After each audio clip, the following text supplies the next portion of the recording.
सारेगामा हम भोजपुरी, जिसे कि भोजपुरी का बेस्ट चैनल माना जाता है, लेकिन पता नहीं क्यों ये चैनल आजकल बिक गया है या फिर जानबूझकर गेम खेल रहा है, ये तो मुझे नहीं पता। लेकिन कहीं ना कहीं इस चैनल पर केवल खेसारी यादव के गानों को जोर शोर से प्रमोट किया जाता है और बाकियों के व्यूज़ को दबाने के लिए रोका जाता है। अब देखिए, आज सुबह से ही कल्लू जी का दूसरा गाना नाच रे पतर की 2.0 200 मिलियन क्रॉस कर चुका है, लेकिन सारेगामा को उसकी खबर ही नहीं। अभी तक ना उसने कम्युनिटी में कहीं शेयर किया और ना ही इंस्टा पर शेयर किया है। और वहीं खेसारी यादव जी का अगर गाना हो तो 1-1 मिलियन के व्यूज़ को प्रमोट किया जाता है।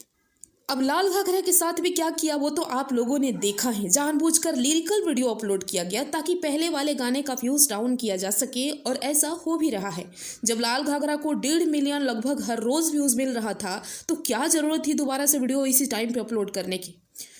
चलिए, ये सब तो ठीक है। अब बात करते हैं कुछ लोगों के द्वारा भोजपुरी के सबसे बड़े सुपरस्टार कहे जाने वाले खेसारी यादव के तेल गाने की। इस गाने पर आप जब दिन भर देखेंगे तो 1 मिलियन भी व्यूज़ नहीं हो पाता है, पर रात के मात्र 6 या 7 घंटों में 1 मिलियन व्यूज़ हो जाता है। पर लाइक्स ज्यों क्या त्यों रहता है, यानी 4 या 5,000 ऐसा ही लाइक्स बढ़ा दिखेगा।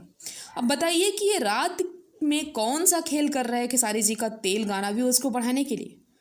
और यामिनी सिंह जी, आप इसी व्यूज़ पर इतना कूद रही थी।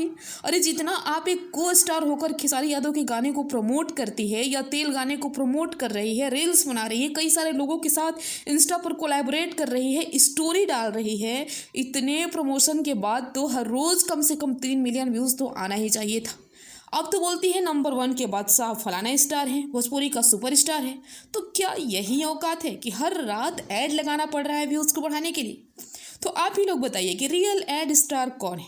हर गाने में ऐड, इतना प्रमोशन, फिर भी क्या हाल है। और अब तो गाने भी जल्दी नहीं आ रहे हैं ना, व्यूज़ तो भर भर के मिलना चाहिए था, है कि नहीं? आप ही लोग बताइए। वीडियो को लाइक शेयर कीजिए। मिलते हैं नेक्स्ट वीडियो में।